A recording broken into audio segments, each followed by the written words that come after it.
Bienvenidos todos. Hoy tenemos a un, yo diría, gran personaje de la ingeniería mexicana, el doctor Rodolfo Valles Mattox, con la conferencia Tecnología Computacional en el Diseño de Proyectos. Rodolfo es ingeniero civil y maestro en ingeniería por la UNAM. Cuenta con un doctorado de la Universidad del Estado de Nueva York, cursado con beca Fulbright con ACIT. Ha participado en el diseño de estructuras de gran relevancia, en concreto reforzado, concreto postensado, acero y estructuras híbridas. Ha implementado el uso de sistemas de amortiguamiento para el reforzamiento de estructuras nuevas y existentes. Dentro de los proyectos relevantes en los que ha participado se incluyen la Torre Mayor, la Torre Reforma, Reforma 509, Torre Virreyes, Torre Manacar, Garden Santa Fe, el Metro de Puerto Rico, Reforma 222, etcétera, grandes obras, todas ellas, ¿no? Proyectos en donde se pueden encontrar sus soluciones en concreto en acero o una mezcla de ambos materiales. Miembro del ACI, como del American Institute of Steel Construction, colaboró con el comité que elaboró la norma de acero para la Ciudad de México del 2004 y 2017. Ha sido profesor de Ingeniería Sísmica y Estructuras Metálicas, además de haber participado como ponente en varios congresos y simposios nacionales e internacionales. Más recientemente fue organizador de la sesión de impacto de los edificios altos en ciudades del 29 Congreso Nacional de Ingeniería Civil en México. Actualmente es director general de WSP en México, una de las empresas globales de ingeniería más importantes del mundo. Rodolfo, muy bienvenido, muchas gracias por estar con nosotros y sin más preámbulo, te pasamos los micrófonos. Al contrario, Mauricio, muchas gracias por la invitación y un gusto de estar aquí con todos ustedes. Voy a compartir pantalla en este momento.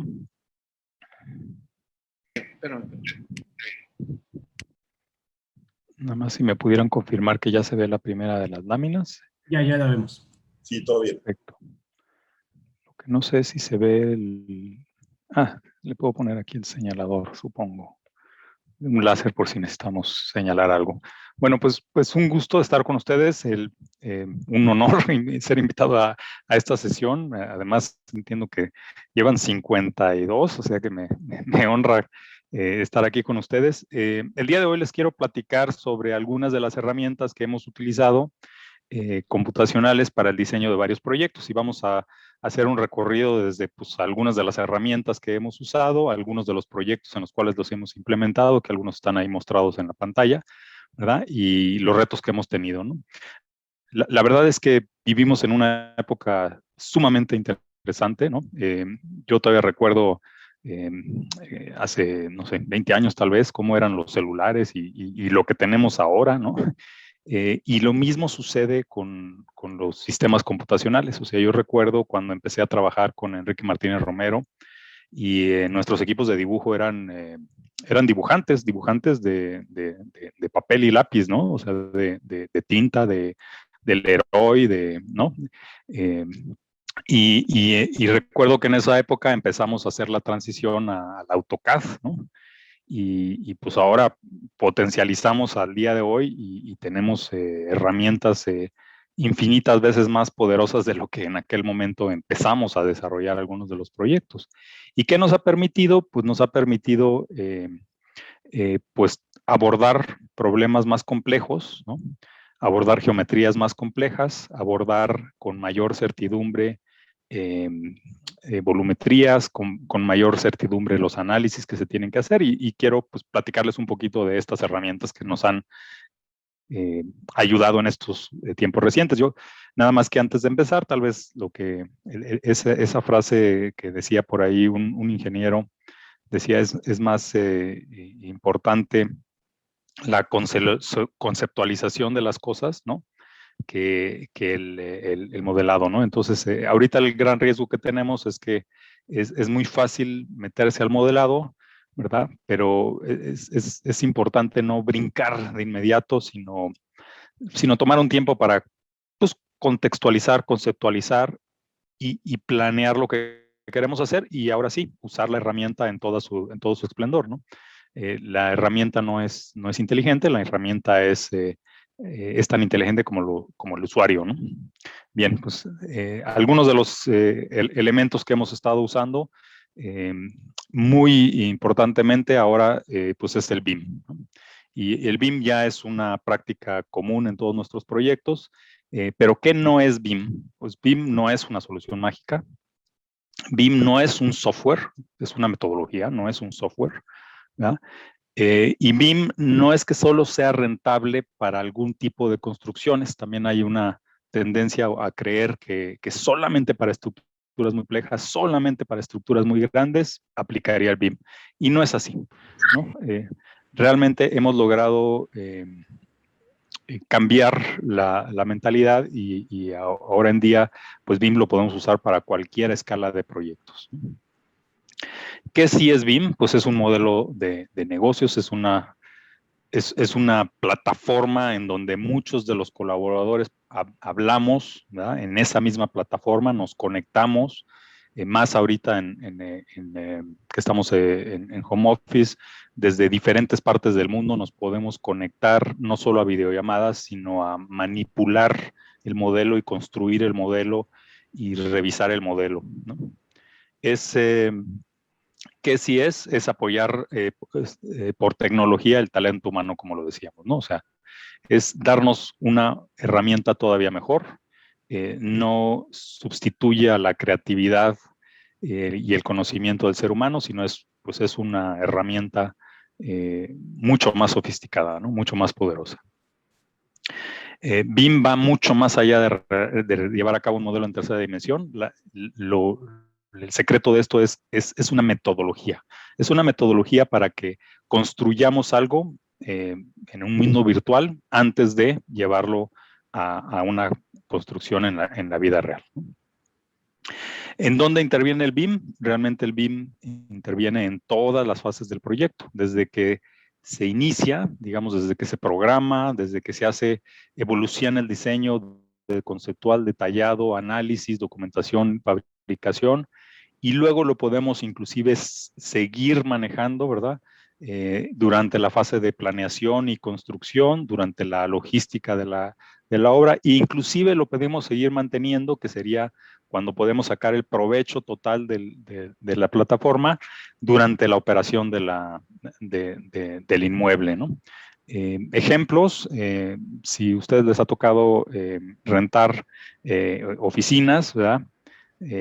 Ahorita tiene poco sentido rentar oficinas, pero en aquellos tiempos antes del COVID, en donde había necesidad de rentar muchas oficinas, y normalmente si uno llegaba a una oficina nueva, pues le decían dónde estaban los ductos, y los ductos estaban tradicionalmente llenos de las instalaciones previas, porque cada vez que alguien desalojaba el inmueble, no quitaba sus instalaciones anteriores, y como nadie sabe qué es a qué corresponde cada uno de esos cables, pues simplemente se agregan más y más y más cables, ¿no?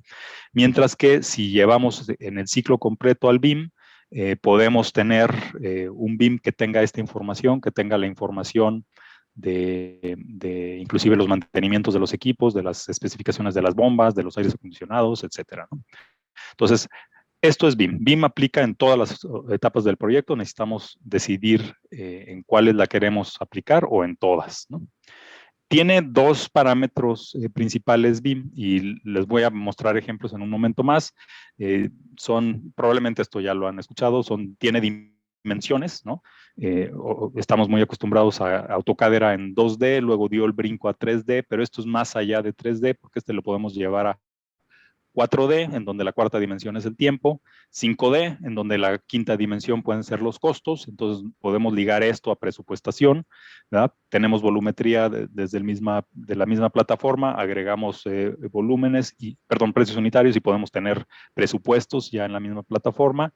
6D, que nos permite hacer análisis de sostenibilidad, y 7D, que como les comentaba, es llevarlo hasta el proyecto, hasta la operación misma del edificio o de la estructura que estemos viendo. Por el otro sentido, también tiene un nivel de refinamiento, ¿no? Level of Development es LOD, o sea, es el nivel en el cual está detallada la información. Y más que describirlo aquí, creo que lo voy a describir en una lámina más adelante. Este es nada más para recapitular las dimensiones, ¿no? 2D es documentación plana, 3D es, digamos, en el espacio, 4D es programación, 5D es control de costos, 6D son análisis de sostenibilidad, y 7D es durante la operación, ¿no? Entonces, cuando hablen de No todos los proyectos los hemos llevado a 7D. De hecho, pocos proyectos hemos logrado convencer a los clientes llevarlos a 7D. Lo que sí es muy común es llevarlos a 3 o 4D, ¿verdad? Algunos clientes ya han visto el beneficio de irnos a 5D y lo hemos transicionado, ¿verdad? Pero estamos en esta frontera, ¿no? En este momento, digamos, lo tradicional o la práctica que nos ha tocado desarrollar está entre 3, 4 y 5D. Bien, ¿qué es el level of development o level of detail?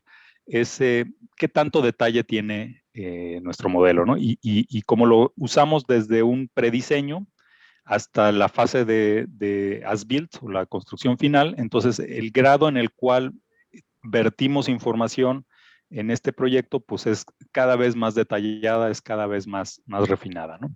Y en este sentido, pues también depende de hasta dónde lleguemos los casos. Normalmente nosotros lo que hacemos es empezar los análisis conceptuales a máximo nivel 100, es decir, nada más conceptos generales, ¿no? De dimensiones generales, ¿verdad? Porque en ese momento todavía el proyecto está sufriendo muchas modificaciones, entonces no tiene ningún sentido irse hasta un detallado total, ¿no? Digamos, en la imagen se alcanzan a ver hasta anclas y placas base y eso no tiene ningún sentido cuando todavía estamos en una etapa en la cual se está decidiendo si va un piso más, si va un piso menos, si se mueven todavía algunos ejes o no, ¿verdad? Entonces por eso manejamos un nivel 100. De ahí nos vamos a un esquemático que sería más o menos 200, de ahí nos vamos a un 300 y normalmente lo que hemos gestionado para la mayoría de los proyectos que entregamos, nos vamos a un 350 para documentos de construcción. Es decir, los planos, digamos, equivalentes a como veníamos trabajando antes en AutoCAD, lo llevamos a un 350. Tiene un suficiente nivel de detalle que permite llevarlo a construcción, ¿no? Normalmente 400 no necesariamente todos los llevan y 500 no necesariamente también. Por ejemplo, hay ¿cómo se llamaría? Trades, ¿no? O sea, hay disciplinas, ¿verdad? O contratistas que sí necesitan llevar a mayor detalle. Por ejemplo, las fachadas normalmente se hacen planos a nivel 500, ¿verdad? En donde está ya todos los detalles especificados. Normalmente la estructura metálica, aunque lo hace el proveedor también, el fabricante de la estructura metálica, lo lleva a LOD 500, ¿verdad?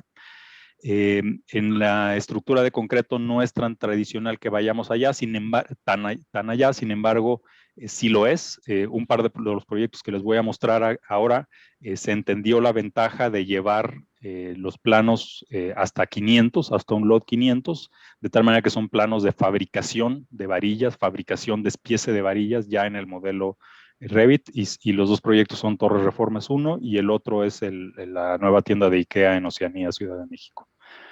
Bien, como para repasar en las demás disciplinas, nivel 100, digamos que sería conceptuales, son realmente muy básicos la información que se vierte en el modelo. Nivel 200, que sería, digamos, un modelo para una etapa esquemática, ¿verdad? Tienen un poco más de detalles, la volumetría se entiende un poco más, porque en este nivel ya empezamos a detectar interferencias entre todas las disciplinas, ¿verdad? Nivel 300, ¿verdad? En donde se agrega todavía un poco más de detalle y en donde ya hay pues bastante información como para que ya se pueda presupuestar, al menos a nivel preliminar, ¿verdad? Nivel 350, que como les comentaba, es el nivel en el que tradicionalmente dejamos los planos ejecutivos, ¿no? Ahí se alcanzan a ver que, por ejemplo, en el ejemplo de en medio, que es una viga prefabricada, pues están las interfaces hacia las demás disciplinas, ¿no? O sea, están las placas que quedan ahogadas, que sirven para soportar estas piezas, y están los ductos, ¿verdad? Que hay que dejar para el paso de instalaciones, etcétera, ¿no? Y si nos vamos más allá, a nivel 400, ¿verdad? Que como les comentaba, no es la práctica todavía, ¿verdad? En algunos proyectos sí lo hemos llevado a nivel 400, en donde en el modelo ya se despieza, ¿verdad? Se hace la ingeniería de despiece de las, hasta nivel varillas, ¿no? Y 500, pues ya es el máximo de los niveles en donde se vierte información hasta allá de as-built, ¿no? Cómo quedó exactamente construido. Y esto, a mí me gusta mostrar este tipo de gráfica porque el proceso, ¿verdad? Pues es un proceso que aplica para todas las disciplinas. Empieza madurando el proyecto desde el diseño conceptual, esquemático, desarrollo, diseño, documentos de construcción, hasta llegar a unos planos as-built, ¿verdad? Pero, y lo mismo sucede con las herramientas que usamos, ¿no? En términos de Picasso, pues esto es más o menos, todos los casos es un toro, sin embargo, pues empezamos con un esquema de toro en donde decidimos que a lo mejor está volteando a la derecha o a la izquierda, ¿verdad? Y gradualmente lo vamos refinando. Lo mismo hacemos, digamos, en un proyecto. Este es Chapultepec 1, la imagen que estoy mostrando ahí es el diseño conceptual, este es un render arquitectónico con el cual se ganó el concurso.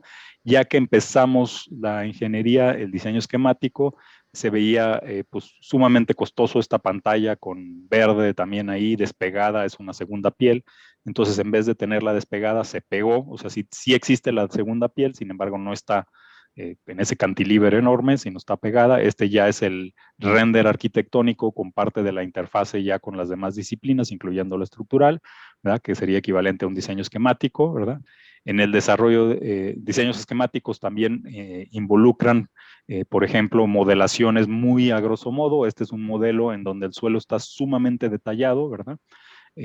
Sin embargo, la superestructura no lo está. La superestructura son un par de columnitas con masas, ¿verdad?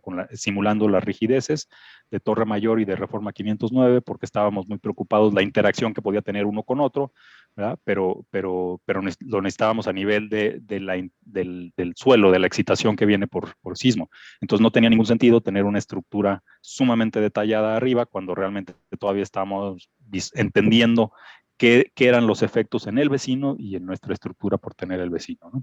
De ahí nos vamos a modelos matemáticos que ya tienen varios años de utilización, como esta, en donde se modelan y se ven los desplazamientos de la estructura. Y todo esto se integra en un modelo Revit, ¿no? La imagen que están viendo ahí es el modelo Revit que utilizamos para este proyecto.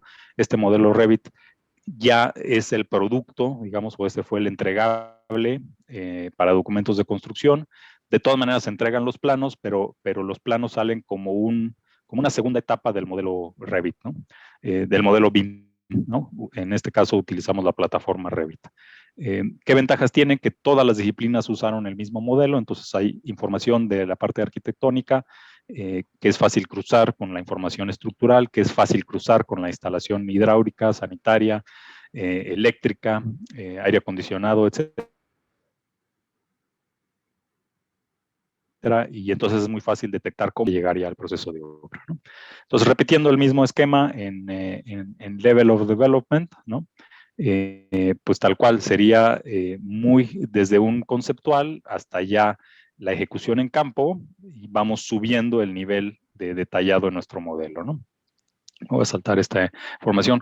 ¿Cuáles son los beneficios, obviamente? Pues esto lo hemos visto antes. Entre más ingeniería y más estudio hagamos al principio, ¿verdad? Podemos impactar de mucho mejor, de una forma mucho más eficiente el costo de los proyectos, ¿no? Entonces, si arrancamos construcción, si empezamos a colar cosas, ¿verdad? Pues cada vez se vuelve más difícil y más costoso hacer modificaciones.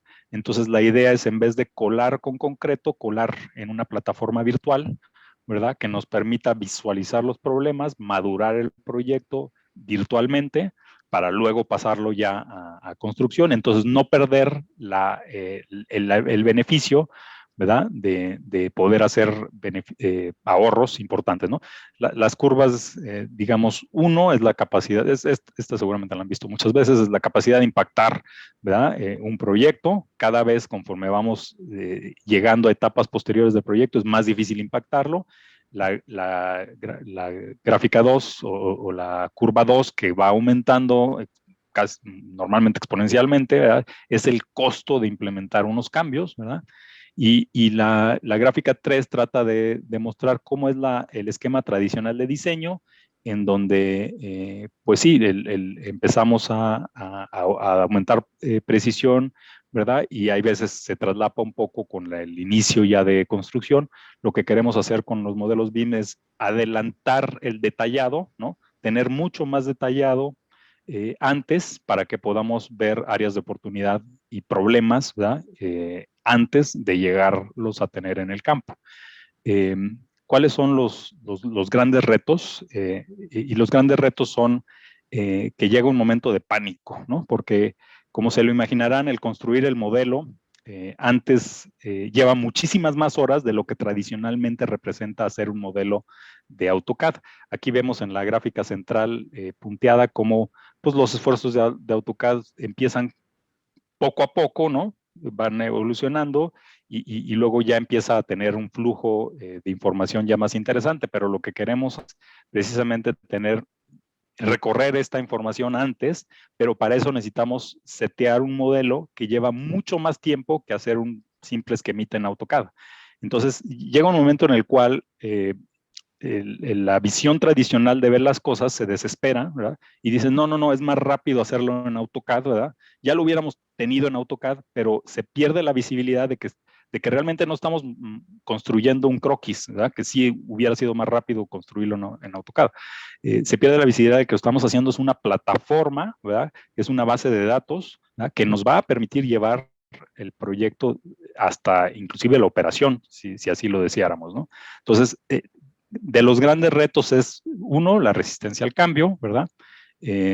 Dos, porque se espera que meter esta metodología va a tener ahorros, simplemente en la parte del diseño no tiene ahorros porque involucra personal mucho más especializado, involucra más horas de personal, sin embargo, si comparamos solamente costos de ingeniería, pues no vamos a ver ahorros, sin embargo, si vemos el total, el costo total del proyecto, pues ahí sí vamos a ver los ahorros de tener proyectos más detallados antes de tiempo, ¿no?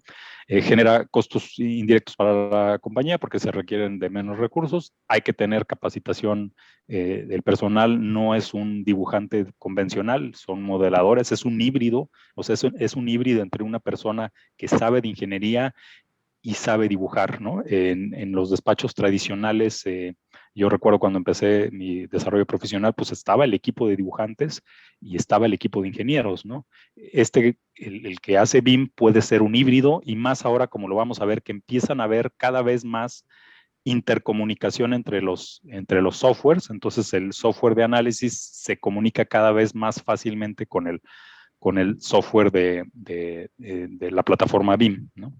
De ida y de regreso. ¿Cuál es otro de los desafíos? Pues entender sobre los derechos, deberes y limitaciones del uso de la información en los modelos BIM, ¿no? También, ¿cuál es el problema? Necesitamos una correcta gestión de la información porque, como les decía, todos vamos a participar en este modelo, en esta plataforma, pero necesitamos ponernos de acuerdo desde cómo vamos a nombrar las cosas, dónde vamos a ponerle el origen de coordenadas, etcétera, para que realmente los modelos se unan en uno solo. Bien, ¿qué servicios adicionales vemos en estos momentos? Pues ya es mucho más común el escaneo 3D. Nos ha tocado participar en algunos proyectos industriales en donde, como los proyectos industriales a veces crecen en pedacitos, ¿no? De repente se agrega una línea nueva, se agrega una área nueva, un comedor nuevo o un entreje adicional.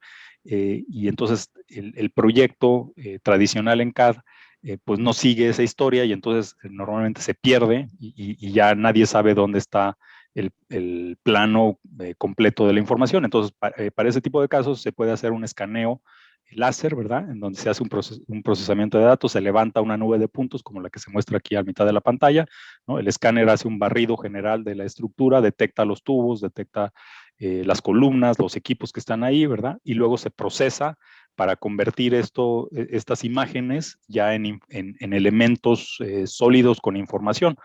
Se identifica que estos puntos que están ahí, pues es una columna, o estos puntos que están acá es la tubería de agua caliente y estos otros son los ductos para la electricidad o el control o automatización del sistema. Y entonces ya se puede hacer un análisis tridimensional. Esto ya existe. En cuanto al software de diseño, también hay ya mucha interfase. Probablemente han oído hablar de Rhino, Es una herramienta que usan ya más los arquitectos Greiner Grasshopper, ¿verdad? Es para generar superficies mediante ciertas reglas, ¿verdad? Y estas tienen una conexión bastante más transparente hacia el ETABS, lo cual nos permite modificar geometría y a la par modificar modelo de análisis para retroalimentar luego geometría y así sucesivamente, ¿no? Que nos permite mayor productividad, diseños de mayor calidad, simplifican las iteraciones, ¿no? El proceso de diseños es un proceso de iteración, ¿verdad? Y nos permite hacer diseños mucho más complejos y especializados, tratando de reducir el tiempo en todos los procesos y como estamos compartiendo la información, todo se vuelve más simplificado. Bien, la gran pregunta es si estamos listos para el futuro, ¿no?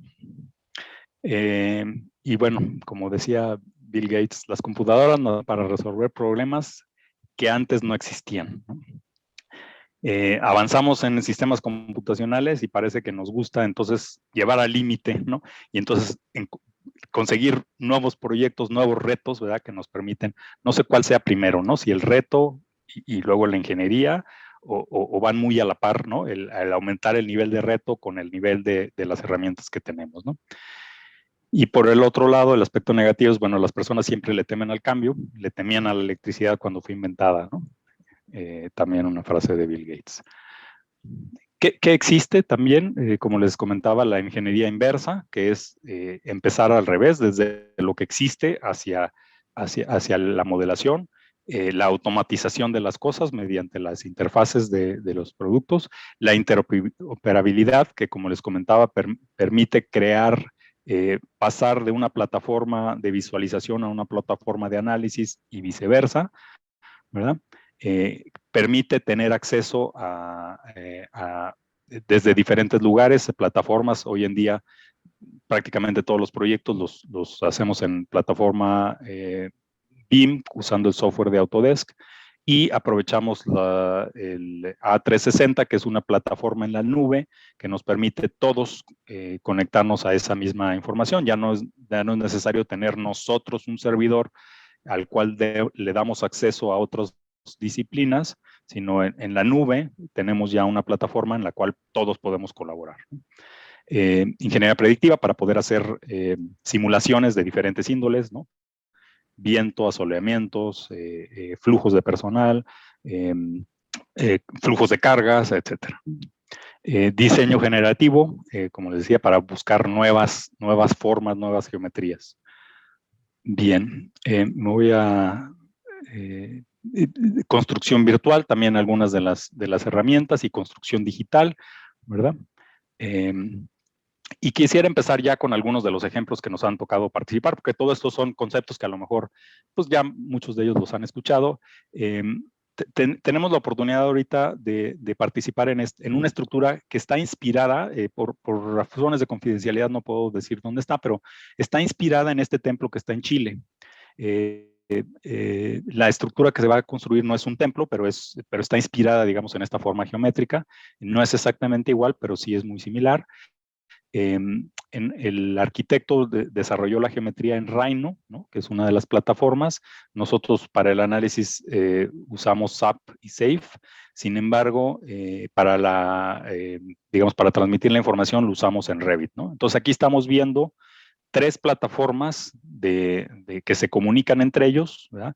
Desde Rhino, que introduce la fachada, SAFE, que nos permite, y SAP, más que SAFE, SAP que nos permite hacer las modelaciones y diseñar los elementos, y Revit, que nos permitirá sacar los planos de fabricación, y esta plataforma de Revit entregársela al fabricante de estructura metálica para que monte esto, y esta misma plataforma de Revit nos permitirá entregar a los fabricantes de las piezas de la fachada para que hagan los cortes y hagan el despiece correspondiente para el recubrimiento. Bueno, ¿cómo empezó esto? Empezó con una parametrización de una superficie, ¿no? O sea, el arquitecto dio sus puntos que quería que respetáramos, nosotros introdujimos un mallado para buscar puntos de ajuste, ¿verdad? Y ajustamos este mallado. Empezamos con un mallado muy regular y luego lo distorsionamos, ¿verdad? Para captar esta forma más orgánica, como dicen el equipo de arquitectura, una forma más orgánica, menos regular, pero sí con una base regular modificada, ¿no? O sea, un poquito tratando de hacer una simplificación, ¿no? ¿Cuál fue la propuesta original de la arquitectura? Lo que está a la izquierda, ¿no? Algo muy irregular, muy poco repetitivo, con demasiadas piezas, con ineficiencias inclusive. Nosotros rápidamente propusimos algo mucho más regular, que es lo que ven en la derecha. Claro que hay un compromiso, hay una reducción de lo que se alcanza a ver arquitectónicamente, o sea, este elemento orgánico que buscan los arquitectos, pues se pierde en nuestra propuesta que estábamos haciendo mucho más regular, se gana eficiencia, se gana estandarización de piezas, pero entonces lo que hicimos es darnos a la tarea de encontrar un punto intermedio, ¿no? O sea, ni quedarnos con la irregularidad de la propuesta original, ni quedarnos con una propuesta sumamente regular, ¿verdad? Pero que perdía la esencia orgánica que buscaba el arquitecto, ¿no? Estos son inclusive estudios de luz, de cómo se ve la iluminación, las sombras, ¿verdad? En la propuesta original y en la propuesta nuestra, más regular. Claramente se ve más interesante la de la izquierda, claramente se ve mucho más eficiente y fácil la de la derecha. Entonces la idea es buscar un punto intermedio. Bueno, ¿qué hicimos? A este mallado, ¿verdad? Empezamos a introducir, en lugar del patrón triangular normal, ¿verdad? Introducimos un patrón triangular rectangular, ¿verdad? Pero luego mucho más pequeño, que nos permitiera tratar de adaptarnos más a esta aparente irregularidad, o más bien, adaptarnos a esta regularidad disfrazando una regularidad más de menor tamaño, ¿no? Y entonces hicimos este mallado alterno, ¿verdad? En donde, si recordarán, la propuesta original nuestra, pues era claramente muy regular, no se veía tan interesante como esta que desarrollamos, por decirlo de alguna manera, truqueando, ¿verdad? El mallado que hicimos, ¿no? O sea, el mallado que empezó con algo muy regular, lo ajustamos, como que lo estiramos y lo comprimimos en algunas de las zonas para que paramétricamente, siendo más regular, ¿verdad? Simulara la irregularidad que estaba buscando el equipo arquitectónico. ¿Qué logramos? Que de la propuesta original, que tenía 452 nodos, cada uno de estos pétalos, ¿verdad? Lo bajamos a 186 nodos, ¿verdad? En vez de 866 barras, lo bajamos a la mitad, hay nada más 419 barras. En vez de 546 paneles de recubrimiento, ¿verdad? Pues lo bajamos básicamente a la mitad de paneles, pero conservando, digamos, truqueando, simulando el efecto irregular orgánico que buscaba el arquitecto, ¿no? La estructura esqueleto original es el que estaba a la izquierda, o sea, imagínense dentro de este pétalo, ¿verdad? Estoy extrayendo el elemento principal, a la izquierda estaba la propuesta original, que era muy poco eficiente. A través de cantilíveres se soportaba esta fachada, ¿verdad? Mientras que la propuesta de la derecha, hicimos, a final del día está por dentro, ¿no? Entonces nadie la va a ver. Hicimos algo mucho más regular y con unas conexiones a través de contraventeos mucho más rígidas para unirse a esta piel metálica que luego recibiría al recubrimiento, ¿no? ¿Por qué lo propusimos? Pues claramente una pieza doblada como el de la izquierda, que era la propuesta original arquitectónica, pues es mucho más ineficiente que la propuesta de la derecha, que es piezas rectas en su mayor tramo, que le da mucha mayor rigidez, ¿no? ¿Cuáles son los resultados? Cuando analizamos las deformaciones, por ejemplo, por viento, ¿verdad? Aquí tenemos zonas de este pétalo, ¿verdad? Que tiene hasta 12 centímetros de deformación, mientras que hay en la propuesta ya modificada, tenemos zonas que a lo máximo tienen 5 centímetros de deformación, ¿no? Bien, los nodos también los modificamos, hicimos pues eso también fue convencer a los arquitectos hablando su mismo idioma a través de una modelación. Modelamos algunos de los nodos como queríamos hacer el cambio a través de BIM, ¿verdad? Para que mostrarles los ejemplos de cómo se podía hacer estas conexiones, inclusive cuando se va a licitar ahorita ya la estructura metálica. Entonces esta información también se le presentó a los posibles contratistas para que ellos también puedan visualizar las complejidades y cómo estamos pensando que debe construirse esta pieza, ¿no? Obviamente ya dentro del proceso del Revit, y ya esto empieza a transicionar al área de construcción, se empiezan a ver cómo hacer, no conectar las 400 barras por cada pétalo, ¿no? Sino agrupar por franjas y agrupar por zonas las diferentes partes para que tengamos solamente unas cuantas conexiones atornilladas en campo. Otro ejemplo, bueno, es muy común ver este tipo de cubiertas. Con lona es muy fácil porque es un proyecto geométrico, pero estas son cubiertas sólidas, digamos. Entonces, el diseño conceptual quería simplemente un techo curvo con una serie de vigas principales y vigas secundarias y columnas en diagonal, ¿verdad? Y nos pedían buscar eficiencia conservando esta geometría, ¿no? Entonces empezamos con lo tradicional, que era pues, un acomodo regular, con piezas segmentadas, ¿verdad? Sin embargo, geométricamente no alcanzaba a cubrir exactamente la geometría que buscaba el arquitecto, entonces empezamos con un grid ahora girado, ¿verdad? De tal manera de que era más eficiente, las piezas eran más eficientes, en lugar de tener un par de piezas muy robustas, como está en la figura de la izquierda, distribuimos más las cargas, de tal manera de lograr lo que busca el arquitecto, algo mucho más regular, ¿no? La gran duda es en qué grid o en qué espaciamiento de grid deberíamos estudiarlo. Entonces se estudiaron 3 diferentes formas estructurales con vigas W, con vigas HSS circulares o rectangulares, pero no solo eso, sino también, bueno, cómo es la intersección, pero además cuántos módulos deberíamos hacer, ¿no? O sea, la distribución de módulos, ¿verdad? Cada cuánto deberíamos poner estos elementos, ¿verdad? En una malla mucho más cerrada o en una malla mucho más abierta. Y la ventaja de hacerlo en estas plataformas, ¿verdad? Es que nosotros mediante Grasshopper podemos generar las 5 imágenes que ven ahí muy rápidamente, ¿verdad? Y podemos pasar esta información muy fácilmente al SAP, ¿verdad? Para estudiar los 5 casos. Entonces no es como hacer 5 proyectos, en realidad es hacer con una misma base, que digamos es el Grasshopper, hacer las distribuciones, sí hay que hacer las corridas múltiples veces, pero se reduce el tiempo de modelado, ¿no? Con esto se obtuvo, digamos, una respuesta. Aquí la columna de peso, digamos que era uno de los parámetros a considerar.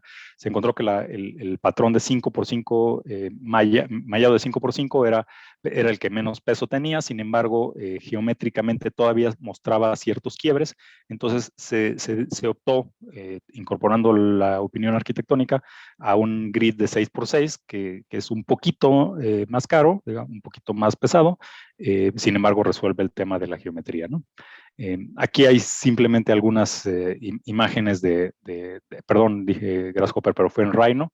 En Rhino, cómo hacemos la parametrización de los modelos y cómo ya, digamos, una de estas cubiertas, ¿verdad? Se puede variar las reglas para que el entramado sea, como les comentaba, de 5, de 6, de 7, de 8 o de 9 nodos, y esto lo podemos pasar al SAP para hacer el análisis y retroalimentar entonces qué deformaciones y qué peso tiene esa solución. Otro de los ejemplos que nos ha tocado participar en es la primera tienda de IKEA, que debe estar a punto de abrir, es en Oceanía, Encuentro Oceanía en Ciudad de México, siendo una tienda, digamos, que se dedica precisamente a esto, ¿no? A muebles de línea, muebles, digamos, optimizados, ¿verdad? Entienden las grandes ventajas de usar plataforma BIM, y desde el inicio, desde que llegaron a México y cuando estaban seleccionando al proveedor de ingenierías, nos pidieron que consideráramos LOT 400, ¿no? Entonces, algunas de las imágenes que les voy a mostrar aquí bueno, nuestro involucramiento en el proyecto incluyó el diseño estructural, el soporte técnico estructural durante la obra, la supervisión en campo también. O sea, el soporte técnico me refiero a todo lo que es estructura temporal, por ejemplo, ¿no? O sea, grúas, revisión de andamios, revisión de cimbras, etcétera. Y todo fue en una colaboración BIM para todos para integrar a las demás disciplinas, ¿no? Algunas imágenes del diseño estructural, este es de ETAP, si no me equivoco, los periodos, y este es el soporte técnico en campo, y nos pidieron hacer un un levantamiento de nube de puntos, como les comentaba, porque esta tienda está por encima de un estacionamiento que pertenece a un centro comercial. El centro comercial estaba en construcción, es también un proyecto nuestro. Sin embargo, queríamos determinar las condiciones, cómo se construyó las columnas de sótanos, que era a partir de las cuales se iba a desplantar las columnas de la superestructura de la tienda. Entonces hicimos un escaneo, como les comentaba, para estar seguros de exactamente dónde quedaron construidas cada una de las columnas y meter esta información en nuestro modelo BIM para integrarlo ya con la nueva parte, digamos, de la tienda, ¿no? Esta fue la parte del escaneo que les comentaba, y algunas imágenes simplemente para que no se quede solamente en imágenes de computadora. Es, digamos, como el progreso de la tienda, el modelo, la imagen del modelo Revit, ¿no? El LOT 400 implica que los nodos, o sea, la estructura estaba modelada incluyendo las varillas. Aquí espero que se alcance a ver cómo se define inclusive desde proyecto cuál varilla va por encima y cuál varilla por abajo, ¿verdad? Para que no quede a expensas de que el maestro de obra decida cuál de las varillas tiene prioridad, ¿no? Y cuál debería ir por arriba y cuál debería ir por abajo. Porque a veces en campo el superintendente no necesariamente está poniendo atención en todos los nodos, ¿no? Como les comentaba, en este proyecto nuestro alcance fue la parte estructural, y la comunicación con las demás disciplinas fue a través de esta plataforma BIM 360, ¿no? Nosotros no trabajábamos en nuestro servidor, trabajábamos en un servidor en la nube, en donde estaba nuestro modelo, para que las demás disciplinas pudieran ver nuestro modelo y nosotros a su vez la de ellos, ¿no? Claro, del modelo BIM se extrajeron los planos as-built. Algunos ejemplos, se modelaron inclusive la mampostería en LOT 400. Aquí hay algunas imágenes de lo que son los muros en esta tienda, ¿no? Ejemplos también dentro del mismo proyecto de Oceanía. Estos son algunos de los dados, ¿no? Entonces, igual los dados fueron modelados varilla por varilla para poder hacer como un plano de despiece, un plano de taller de las varillas. Y no se diga la estructura metálica, ¿no? La estructura metálica también, con sus conexiones y detalles, pues están incluidos en el modelo LOT 400. Otro de los proyectos que quería traer a colación es Torre Reforma, porque este proyecto espero que se alcance a ver en la imagen, como la esquina intermedia tiene un quiebre, y este quiebre se va desplazando hacia la izquierda en esta fotografía, hacia el bosque de Chapultepec. El proyecto arquitectónico tiene que respetar esta casona, entonces tenía que empezar abajo como un triángulo, ¿verdad? Y hacia arriba, la ventaja en vista está hacia la derecha o hacia la izquierda en esta imagen, que es el castillo de Chapultepec. Entonces el proyecto arquitectónico, para ganar área construida, empieza a generar como una panza en este punto central, se va alejando, ¿verdad? Va generándose como un volado, ¿verdad? Que está tensado con estos cables hacia atrás, con estas diagonales hacia atrás, ¿verdad? Pero no solo eso, sino va girando, ¿no?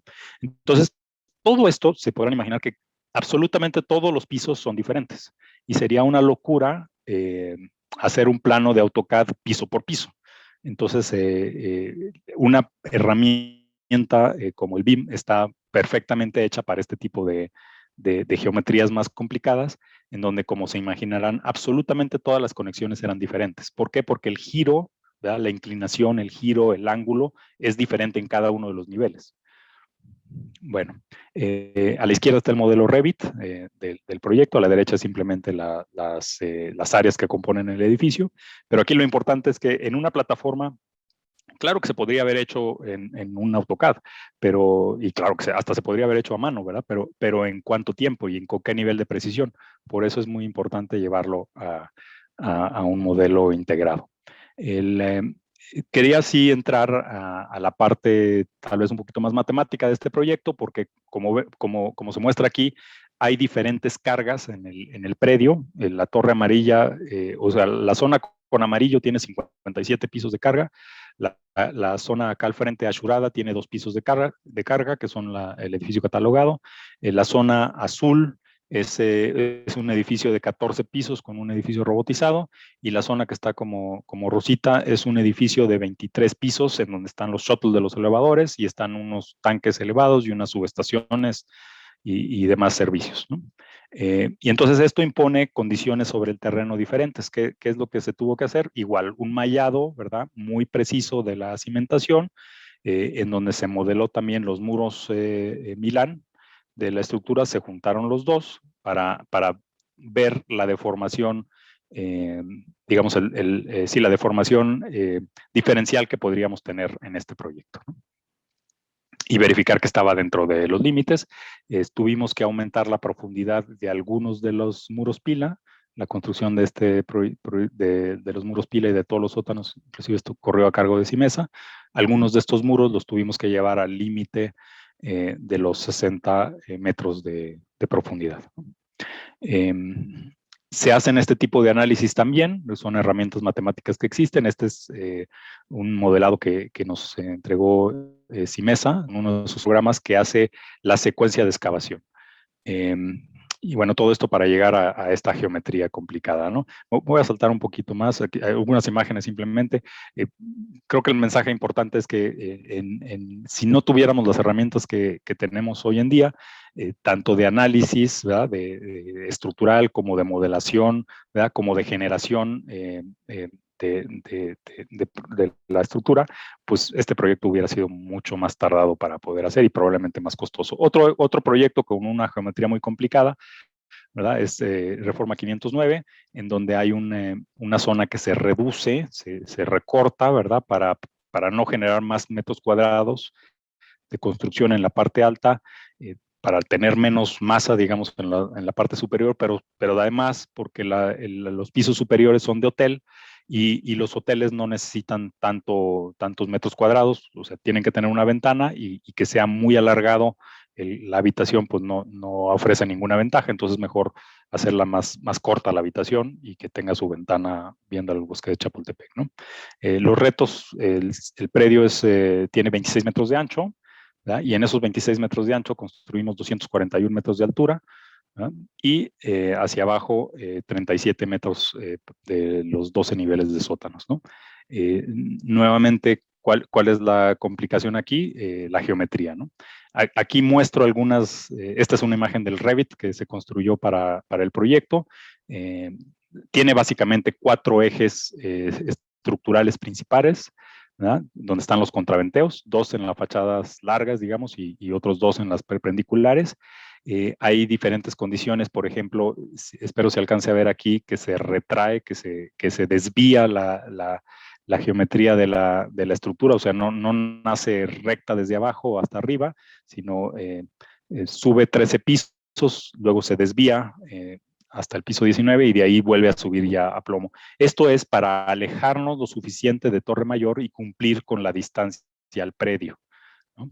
Como sabemos, pues la parte superior de la estructura es la que más se desplaza, ¿verdad? Y necesitamos cumplir con una distancia colindancia, entonces, pero no necesitamos cumplir con la distancia colindancia crítica del piso de arriba hasta abajo, ¿no? Entonces, abajo se construye más pegado, cumpliendo con la distancia mínima colindancia, y luego desfasamos el edificio para que en la parte de arriba cumpla con la distancia de colindancia. Algunos de los planos que se sacaron del Revit, nada más para que vean la estructuración, ¿verdad? Algunas imágenes nada más para verlo en forma más real, ¿no? Lo que fue modelado en Revit. Algunos de los ejercicios que tuvimos que hacer es optimizar la cimentación quitando la columna central, porque la columna central implicaba muchas cargas puntuales, que era muy ineficiente. Era mejor transferir la carga hacia las columnas laterales, que están apoyadas sobre un muro a lo largo, ¿verdad? Y entonces tiene mucho más capacidad de carga. Este es el modelo Revit para ese entrepiso de transición. Algunas imágenes del proceso de construcción de eso, porque llegar hasta esa transición pues no se puede de primera instancia. Hay que hacer unas armaduras temporales primero para llegar a construir el elemento definitivo y luego ya cortarlo de abajo, ¿no? Estos elementos de transferencia pues son piezas que llegan a pesar casi 40 toneladas cada uno. Se tuvieron que subir con con grúas paralelas, ¿no?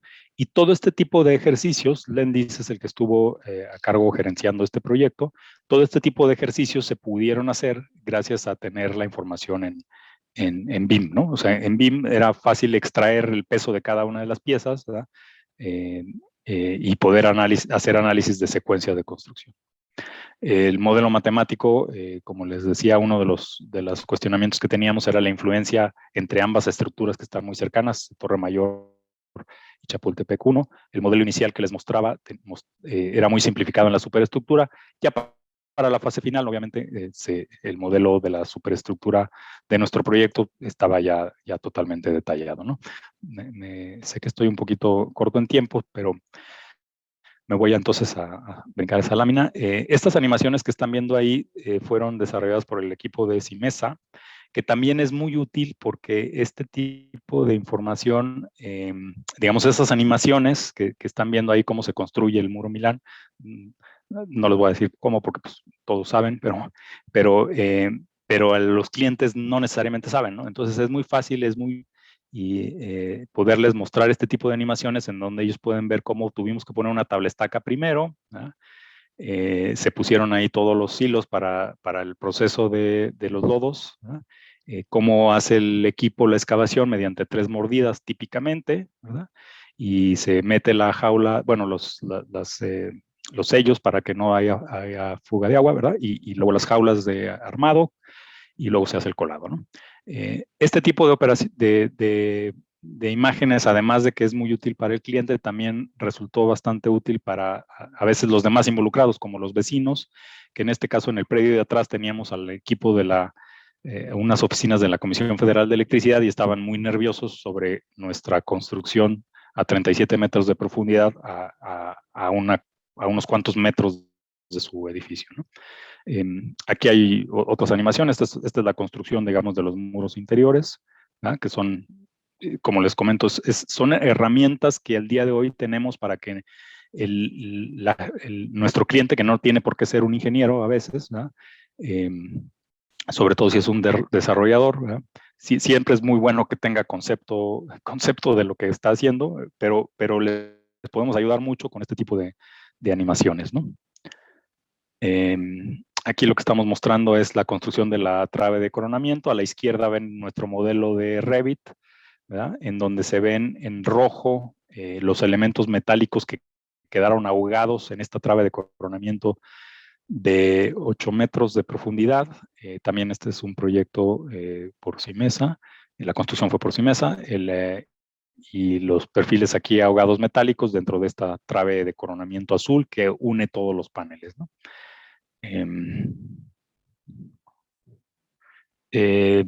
Terminando eso, se hizo la losa de planta baja, porque la losa de planta baja nos permite tener ya una plataforma de trabajo. El predio es tan pequeño y además está en una ubicación tan complicada que no hay otra forma. Aquí en nuestro modelo de Revit les estamos señalando con rojo una armadura horizontal que sucede porque los ejes estructurales de la superestructura no coinciden con los ejes de los muros Milán, entonces necesitábamos transferir la carga. Se hizo mediante esta armadura embebida en esta losa de 80 centímetros de espesor, y aquí se ve una imagen de cómo está la armadura horizontal que va a quedar cubierta por concreto. La animación también para explicarles a todos los involucrados, o sea, muchos sabemos cómo es el proceso de top-down, sin embargo, no todos, y este tipo de herramientas es inclusive a veces muy útiles para la misma gente que va a estar trabajando en la obra, mostrárselas, ¿no? Para que sepan qué es lo que va a estar ocurriendo, ¿no? Cómo vamos a construir, cuáles son las etapas, ¿no? Aquí se ve cómo brincamos algunos niveles cuando los empujes no eran tan fuertes, otros niveles nos tuvimos que ir uno por uno, en algunos casos se colaba contra el terreno, en otros casos, como se ve ahí, las estructuritas verdes son las cimbras para luego colar y al final hacer los niveles que saltamos, ¿no? Y por último, pues cerrar las lumbreras, que se dejaron 3 lumbreras en este caso, como la que se ve ahí a la derecha, para pues, sacar el material de la excavación y meter los elementos nuevos, ¿no? Respecto a las colindancias, como les explicaba, los modelos matemáticos hoy en día nos permiten modelar esta condición de 12 sótanos al lado de 5 sótanos existentes para una estructura, ambas muy importantes, ambas más de 200 metros de altura, ¿verdad? Y ver inclusive la influencia de construir moros Milán cerca de cimentación existente, ¿no? Bien. Otro de los proyectos con geometría muy complicada, pues es el Virreyes, ¿no? Parque Virreyes. Los primeros análisis consistieron en detectar la geometría idónea. Lo primero que hicimos fue este punto de contacto hacia la Tierra, es equidistante, si lo proyectamos hacia arriba, es equidistante en este triángulo hacia la parte posterior y hacia la parte frontal, de tal manera que este triángulo está en equilibrio inestable, ¿verdad? Sin embargo, si le agregamos un poste en la parte posterior, pues ya es equilibrio estable, ¿verdad? Y si además la parte que está sombreada en azul más clarito no la apoyamos, sino se vuelve como un lastre, entonces este cantilever de 60 metros, pues tiene un contrapeso en la parte posterior para que no se vaya de boca, ¿no? Tiene un peso adicional en la parte posterior para que se asiente y la columna que agregamos acá en la parte posterior, pues nunca entra en tensión, siempre esté a compresión, a pesar del cantilever. Claro, eso suena, espero, lógico y fácil de entender, pero llegar a esa solución, pues no fue no es trivial, ¿no? Entonces empezamos con soluciones como diagrids, como se ve en la imagen de arriba, empezamos con soluciones como estas ramas de columnas, ¿verdad? Y si bien no es tan ágil la modelación de ambos como lo que les mostré de los canopies con Rhino, pues las herramientas hoy en día nos permiten sí hacer varios de estos análisis mucho más rápido para tener una sensibilidad de por dónde podemos encontrar economías y eficiencias en el comportamiento de las estructuras, ¿no? Las megadiagonales, unas imágenes nada más para mostrar la escala. Todo este proyecto está hecho también con Revit y con programas como SAP y ETAPS para diferentes aplicaciones. Otro de los proyectos con geometría aparentemente complicada, igual todos los pisos son diferentes, ¿verdad? Es Manacar. Aquí estamos viendo a la izquierda los modelos Revit que usamos para este proyecto, ¿verdad? Y pues la geometría no es tan complicada, son un par de triángulos que están encontrados, ¿verdad? Para formar las dos alas que componen este conjunto. El domo, un poquito inspirado, digamos, en los domos de la historia, de la antigüedad, es un domo en estructura metálica que también tiene una geometría eficiente, también generado a partir de un modelo de Rhino para lograr que todos los triángulos sean iguales. Entonces tenemos eficiencia en el cristal y tenemos eficiencia también en la estructura. Casi todos los elementos son del mismo calibre, ¿no? Bien, algunas fotos de la imagen. Este otro proyecto que se inauguró el año pasado es el C5 en el acceso a Pachuca, ¿verdad? El concepto arquitectónico es un talud en donde la planta baja está debajo de ese talud y hay una superestructura que vuela, ¿no? Y en el concepto estructural, digamos, aquí está digamos, la solución estructural de la zona de talud, la solución estructural del sótano que está enterrado en medio de esto y la solución estructural de la superestructura. Si ponen las tres cosas juntas, ¿verdad? Es este modelo y es esta estructura que fue construida, ¿no? El modelo a la izquierda es el de análisis matemático, es el ETAPS, y a la derecha es el modelo Revit que utilizamos para el proyecto, ¿no? Igual aquí sería difícil hacerlo de otra manera que no fuera con una plataforma BIM, ¿no? El arco... Pásele. Pásele. Uno de los retos arquitectónicos es que pedían un arco para llegar a una explanada central, ¿verdad? En donde está la bandera. Para resolver esto lo que hicimos fue introducir un arco inclinado y pedimos, digamos, el proyecto requería esta boca en el acceso principal, no requería una boca tan grande en el acceso posterior o en la salida posterior. Sin embargo, pues gestionamos con el despacho arquitectónico de volverlo simétrico, entonces ampliamos la boca de la parte posterior para que toda la estructura estuviera pues más simétrica, ¿no? Los taludes se lograron igual modelado con el BIM fue más fácil, y en la construcción se hizo a través de elementos prefabricados, ¿no? Bubble deck que se usó en ese caso. Otro de los proyectos en los cuales nos vimos involucrados, desafortunadamente está detenido, pero es el proyecto para construir este edificio a un lado del Poliforum. El proyecto respeta totalmente el Poliforum, que está francamente abandonado. Y bueno, en base a una serie de estructuras metálicas se coloca, se soporta, digamos, esta excentricidad en el edificio. La idea es conservar el patrimonio histórico, ¿verdad? Aquí se ve cómo está el modelo Revit del proyecto y cómo en la parte central está el espacio que aloja el Poliforum, ¿no? El Poliforum se hicieron varios análisis para diferentes esquemas. A final del día, la propuesta actual es no excavar debajo del Poliforum para minimizar los movimientos en él. Entonces se trata como si fuera un vecino, digamos, ¿no? Aunque está dentro del predio, se trata como si fuera un vecino.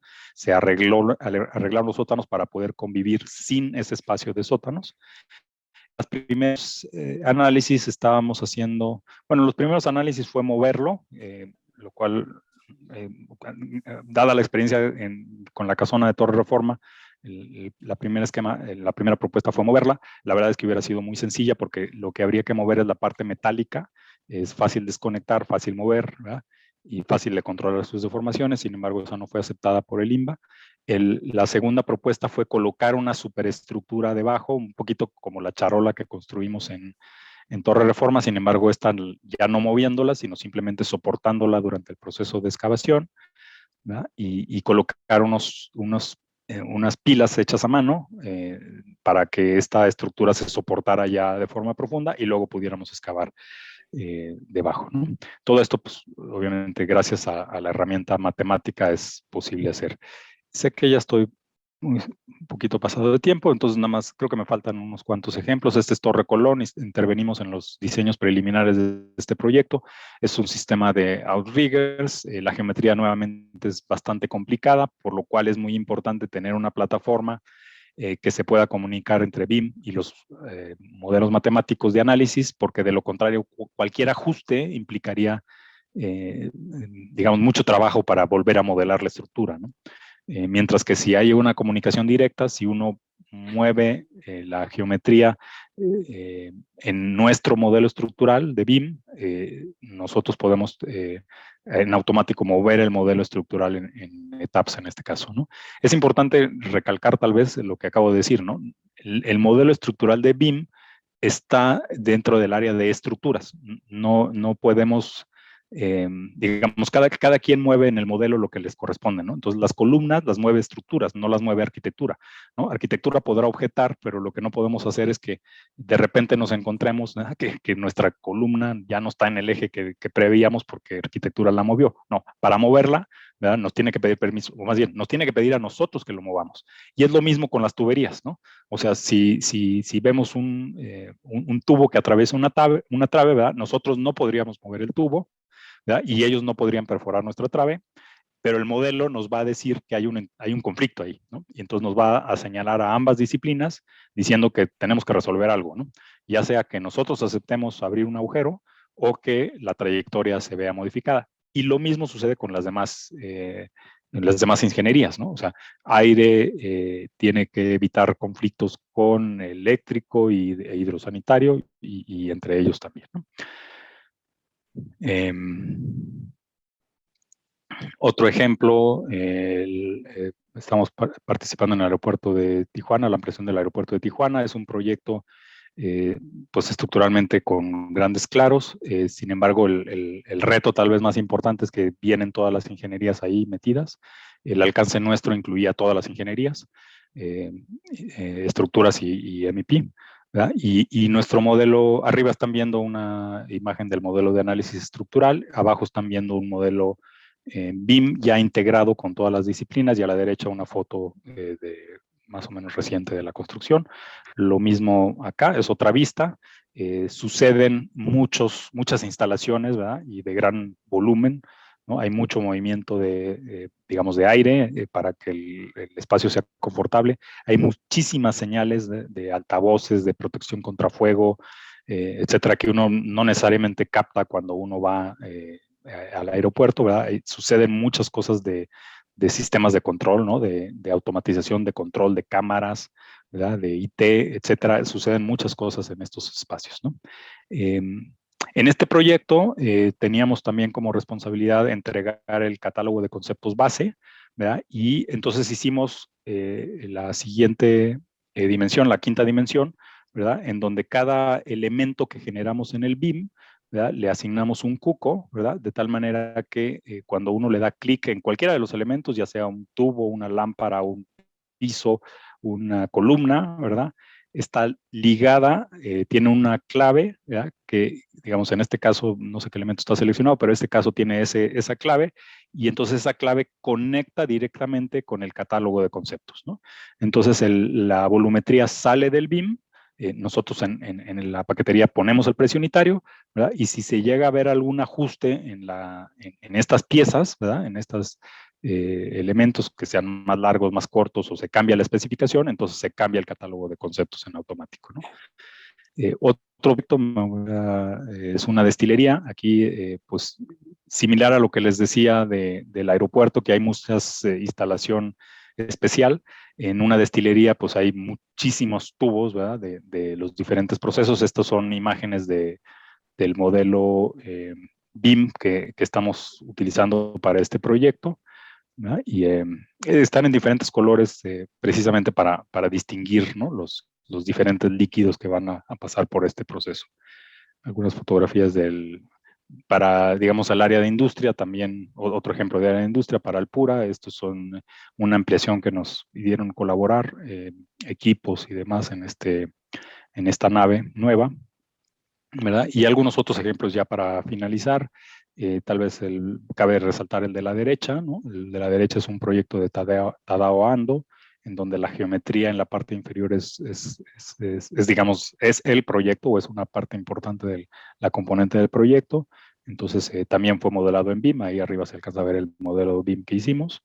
En la parte de hotelería, tal vez de la izquierda es también interesante porque está en la Riviera Maya, y pues todas las columnas tienen que tener una pila. Inclusive la zona de los espejos de agua y albercas y demás tienen pilas, y en este modelo está todo incluido, ¿no? Es un modelo BIM de la parte de arriba. No les muestro los modelos estructurales, pero ya se los imaginarán, ¿no? Y pues para terminar esta charla, gracias por la invitación nuevamente, y gracias por el tiempo, y espero que haya sido de interés. Los puntos principales que creo que vale la pena recabar, ¿no? O sea, la tecnología nos ha permitido reducir tiempos y costos.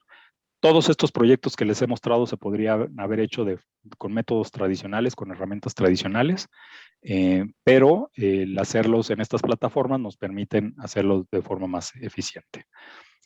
Segundo punto, nos permiten simplificar diseños de proyectos con dimensiones y geometrías desafiantes, ¿no? Por llamarlo de alguna manera elegante, ¿no? Sí, el Dorito o muchos de los otros proyectos que les he mostrado ahí, el C5 de Pachuca, etcétera, son geometrías muy complicadas que estas plataformas, ¿verdad? nos facilitan el manejo. No es que las vuelvan más sencillas, pero nos facilitan el poderlo manejar, ¿no? Como les comentaba, facilita las interacciones, ¿no? Las iteraciones, perdón. El proceso de diseño es un proceso iterativo. Cuando un cliente nos dice que si le podemos hacer un descuento en algún presupuesto, ¿verdad? Para la ingeniería, normalmente le digo, bueno, es que este es un proceso iterativo. Si quieres, pues en vez de hacer, no sé, 10 iteraciones, pues hacemos 8, ¿no? Y nos quedamos con el resultado de la octava, que no va a ser tan eficiente, ¿no? Porque les explico también, esto es como hacer una escultura, ¿no? O sea, tú empiezas con una piedra, ¿verdad? Y le vas quitando y le vas quitando las partes principales hasta que empieza a tomar forma, y luego con un cincel cada vez más fino hasta que vas depurándolo más, haciéndolo, y luego terminas con una lija, ¿verdad? Dándole los últimos, quitándole lo último, ¿verdad? Afinando lo último. Entonces le digo, bueno, ¿hasta qué parte quieres que te lo deje, ¿no? ¿Qué tan rústico quieres que te deje el análisis, ¿no? Pero la ventaja es que con estas plataformas es más fácil hacer iteraciones, ¿no? Nos permite realizar estudios especializados con certeza. Certeza a lo mejor debería estar ahí entrecomillado, ¿verdad? Porque a final de cuentas estamos haciendo una simplificación matemática y no podemos creer no podemos creer ciegamente en lo que estamos resultando, ¿no? Certezas creo que debería estar entrecomillado, ¿no?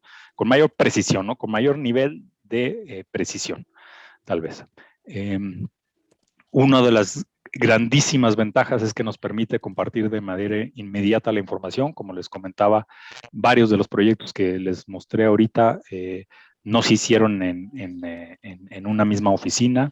Inclusive en algunos de ellos hay colaboraciones internacionales, ¿no? Mejora la comunicación y la coordinación, ¿verdad? Y el resultado es mayor calidad en tiempos y en tiempos reducidos, ¿no? Creo que como comentario final, las nuevas tecnologías han cambiado drásticamente los procesos de diseño en la ingeniería. Es necesario para los profesionales adaptarse a estos cambios para permanecer vigentes, ¿verdad? Y competitivos. Y pues con eso les doy muchas gracias por su atención. Padrísimo.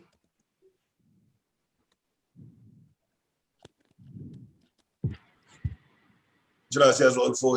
Pues muy interesante. Inmediatamente salta que el proceso de planeación, ¿no? Y de proyectos ejecutivos en los proyectos en los que se has participado, pues se ven con toda la importancia, ¿no? Predominan los clientes privados, por lo que he visto, y pues luego salta que la parte de planeación y proyectos ejecutivos es donde está realmente el ahorro, ¿no? De lo que viene después, ¿no? Y aquí la tecnología ayuda mucho.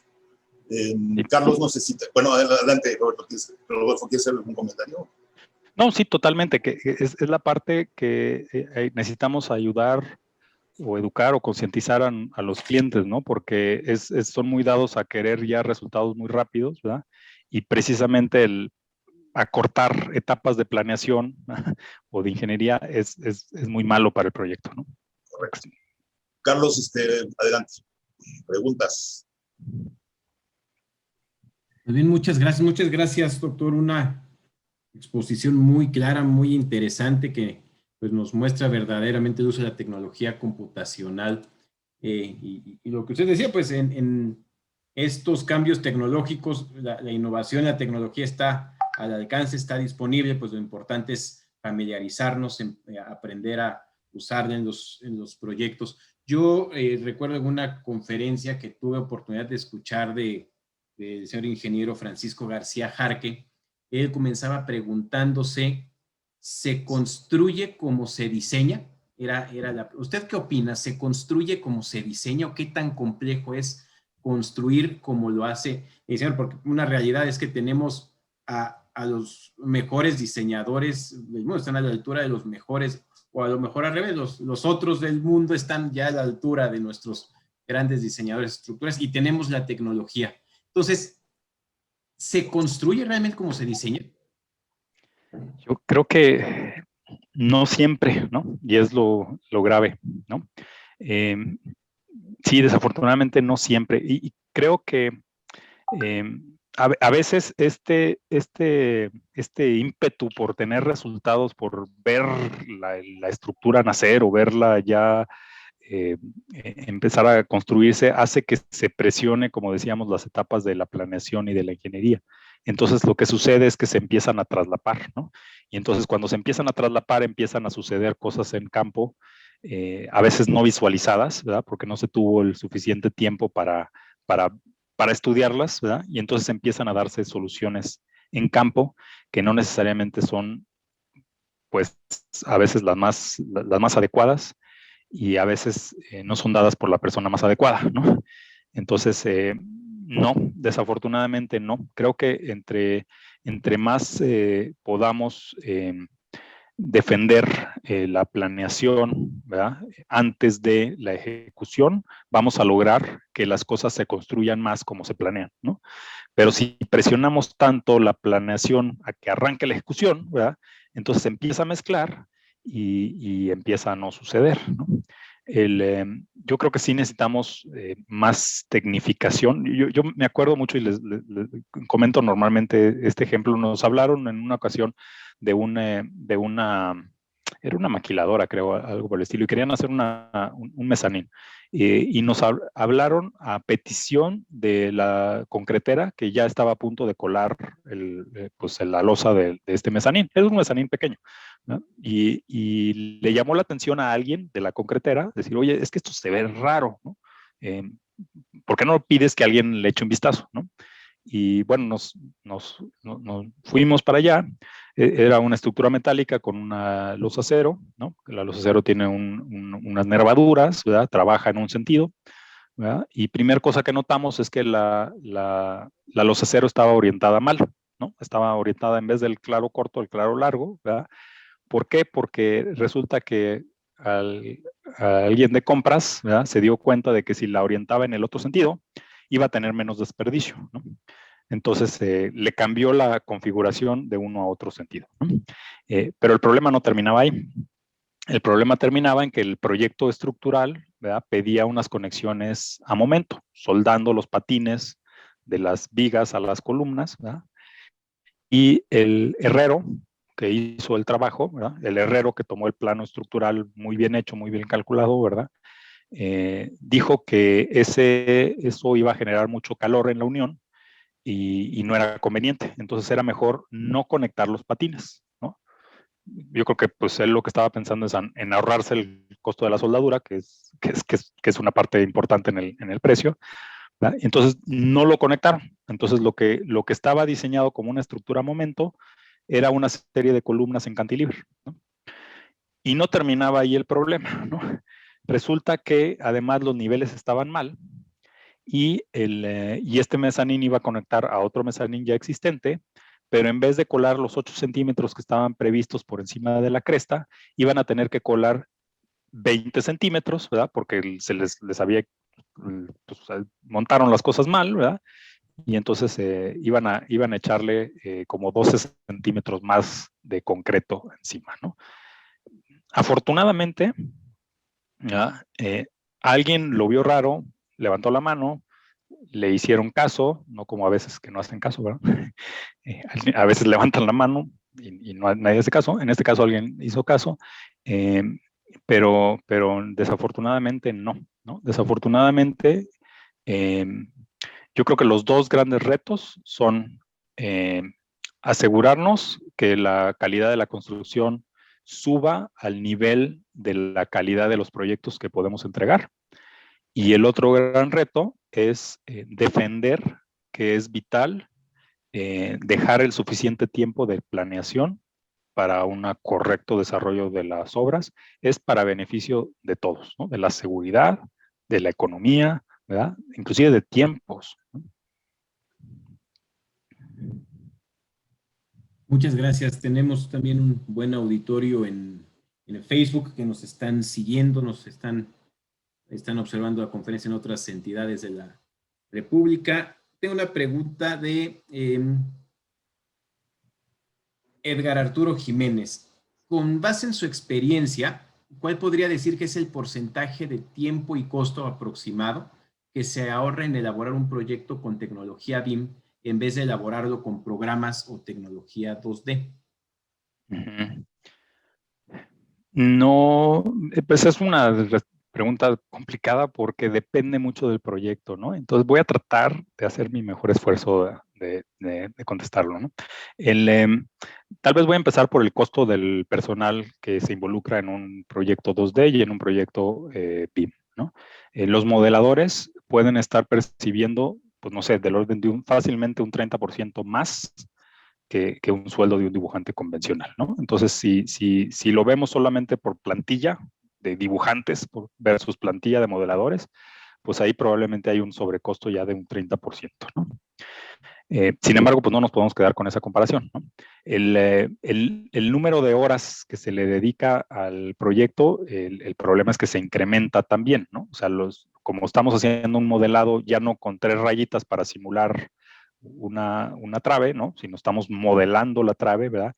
Y si nos vamos al LOD 400, estamos no solo modelando la trave, sino también las varillas, ¿verdad?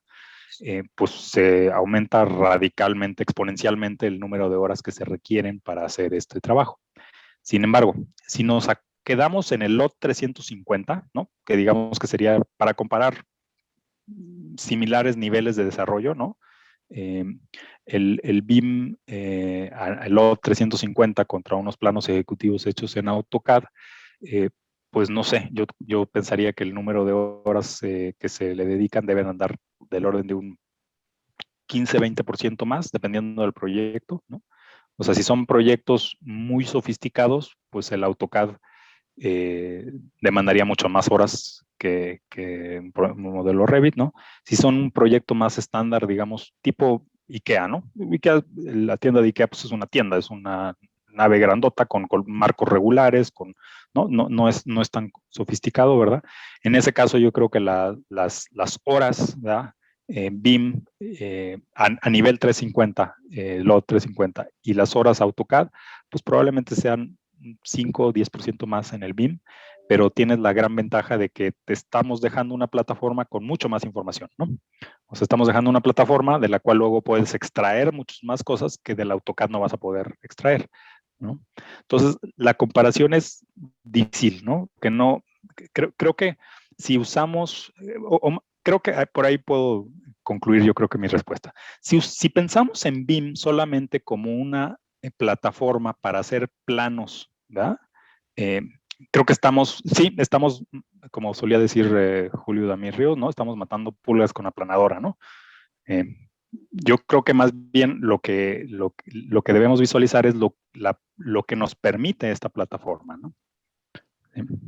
Entonces creo que la comparativa es injusta, ¿no? O sea, por ejemplo, y voy a hacer un símil que no tiene nada que ver, pero creo que vale la pena hacerlo, ¿no? O sea, reglamentariamente puedo hacer un edificio con una estructuración convencional, ¿verdad? Y puedo hacer un edificio con amortiguadores, ¿ok?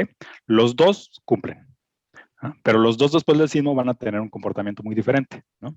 Entonces, creo que es lo mismo, ¿no? O sea, si lo que queremos hacer es un plano constructivo, ¿verdad? De una estructura convencional, el BIM, pues va a salir un poquito más caro, ¿verdad? Porque no estamos aprovechando todo lo que se puede hacer con esa plataforma.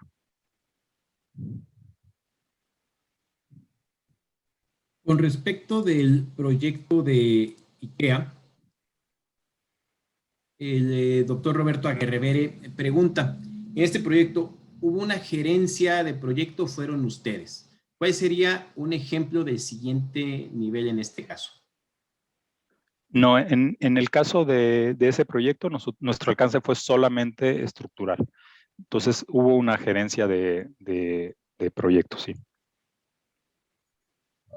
También del doctor Aguerrevere, experto en transporte, hacia allá va su siguiente pregunta.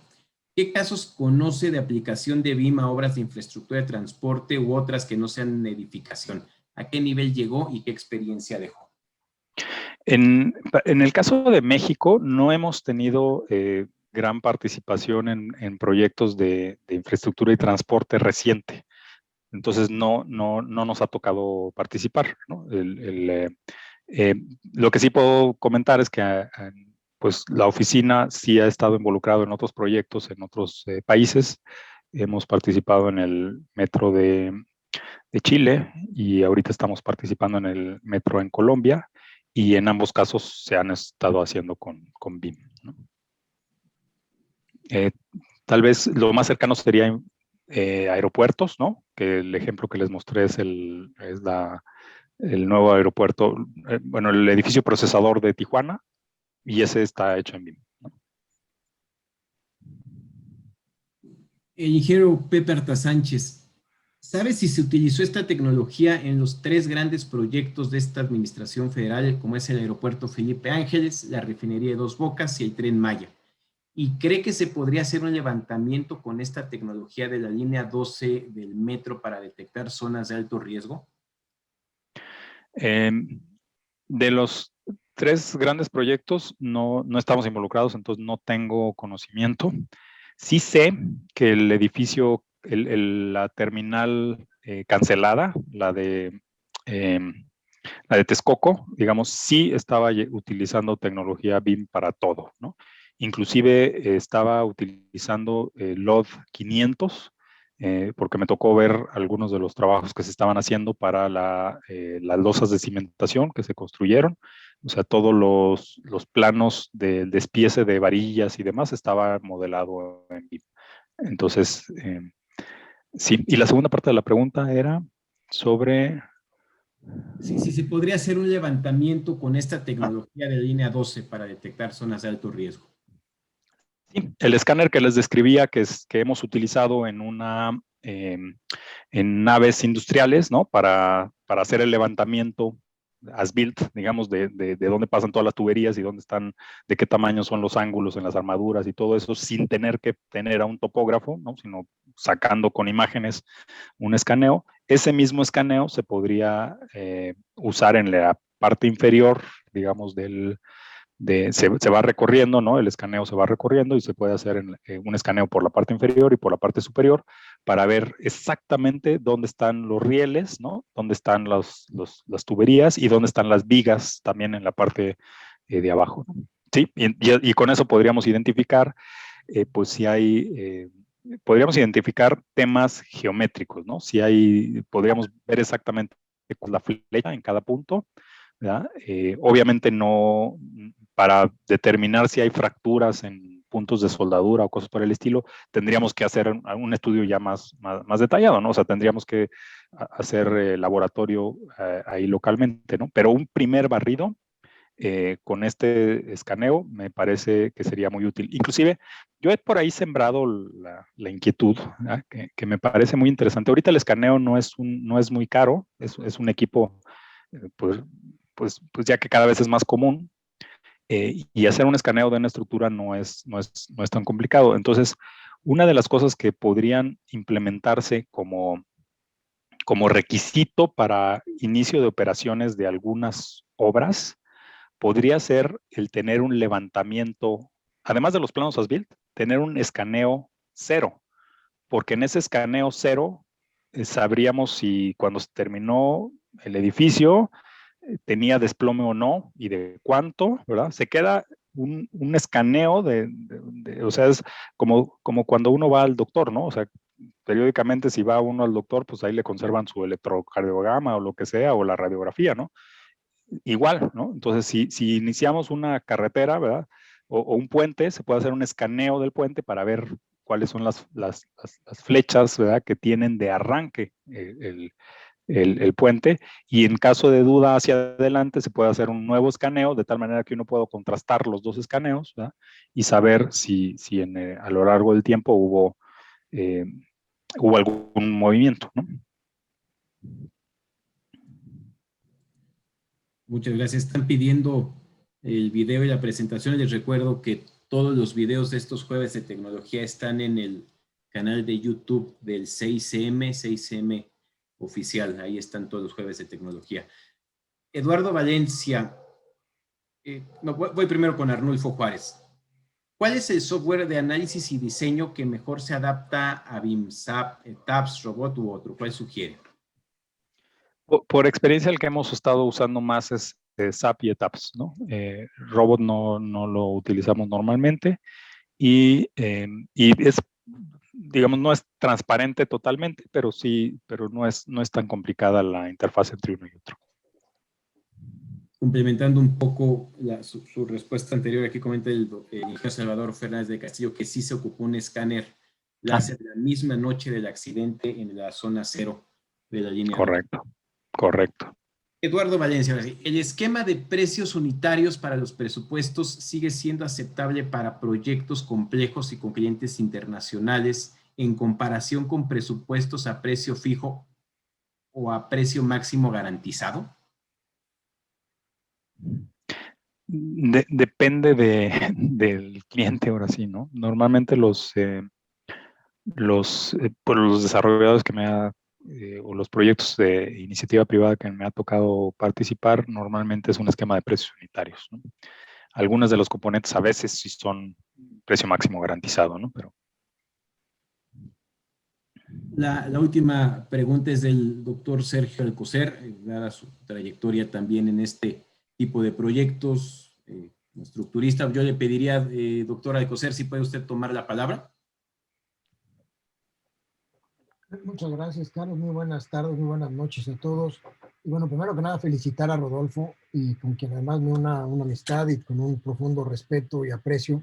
Y creo que nos ha dado una cátedra de lo que es el futuro de la ingeniería estructural o el presente avanzado de la ingeniería estructural. Y mi pregunta era, ¿de qué tamaño es tu equipo, Rodolfo? ¿Qué edad tienen tus colaboradores? ¿Y cuál es tu impresión acerca de los avances de la tecnología en la construcción en México? Particularmente la disponibilidad y la oferta de servicios, de equipos, de aditamentos.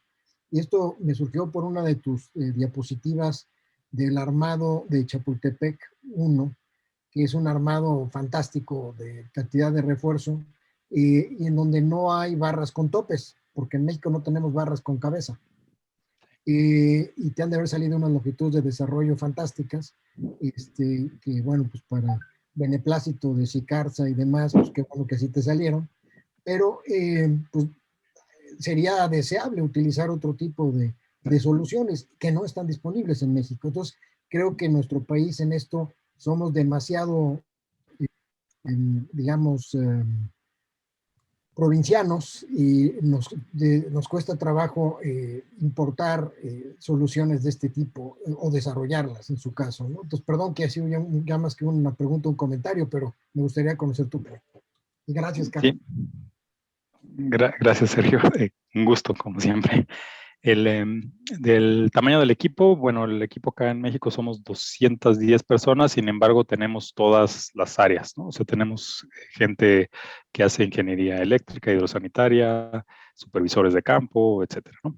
Ya yéndonos a la parte de estructuras, ¿no? Tenemos más o menos un equipo de 35 ingenieros en estructuras, ¿no? Más un número un poquito menor, como 20, 25 de modeladores, ¿no? de la parte de estructuras, ¿no?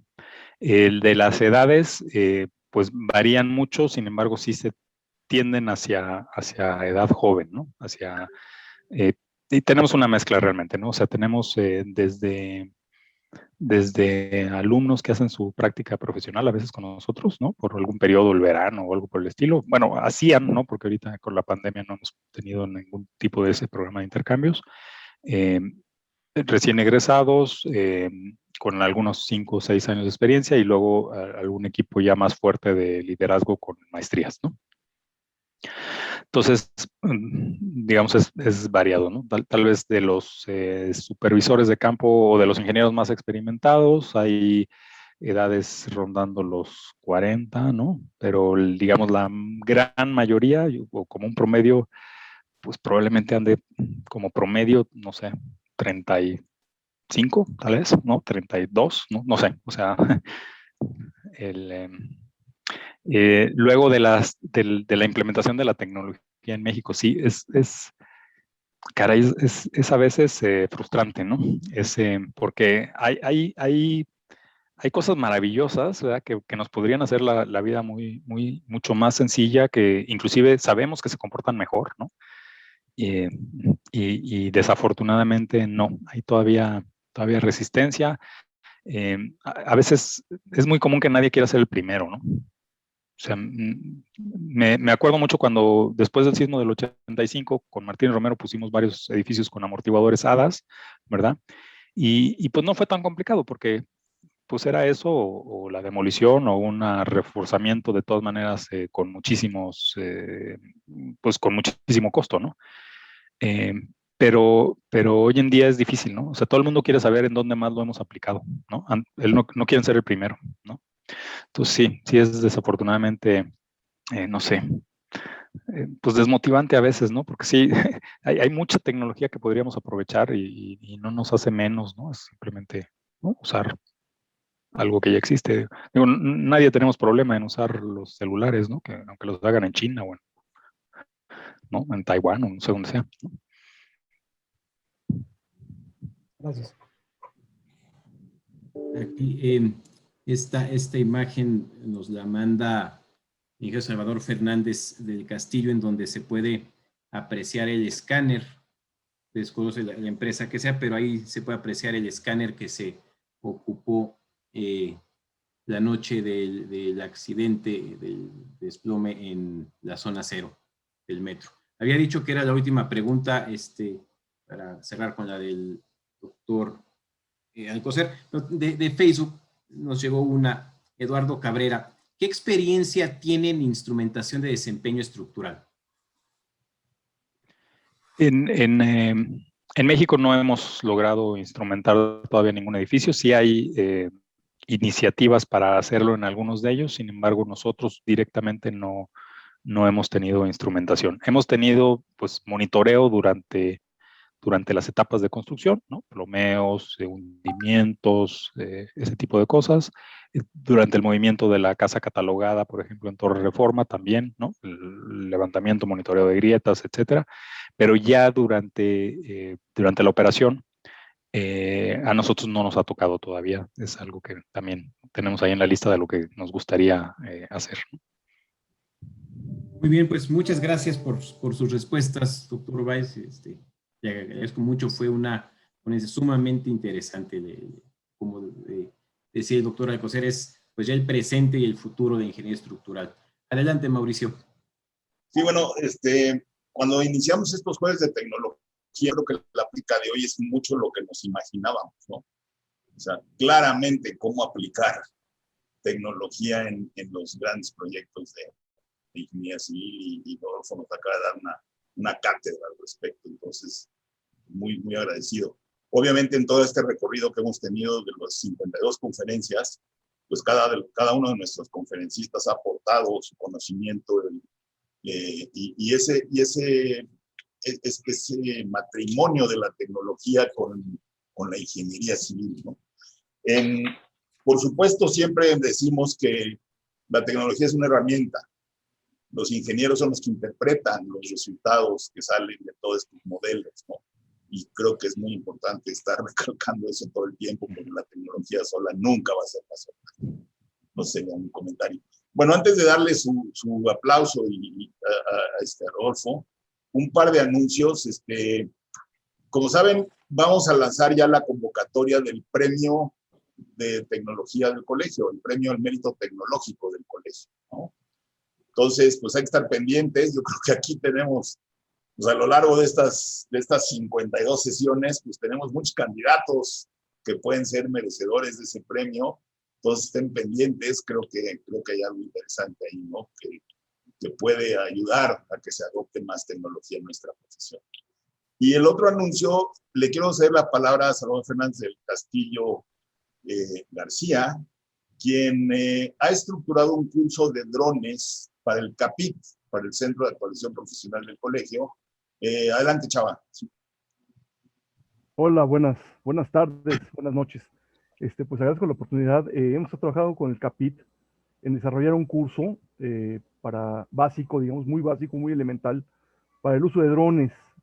Me pidió aquí Carlos que preparáramos 2 laminitas rápidas para poder entender un poquito más qué es lo que queremos hacer. Entonces, a ver si podemos compartir. ¿Dónde estás? A ver, aquí está. No sé si ya la estamos viendo. Bueno, el temario son 30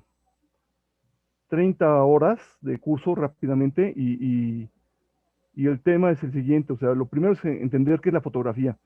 El mercado estamos pensando a quién va dirigido un curso de este tipo. Pues no va al director de una empresa. Digo que no va, salvo que le apasione mucho, no va a bajar de la obra, a andar volando cada X tiempo, ¿no? Tampoco al superintendente, ni al jefe de frente.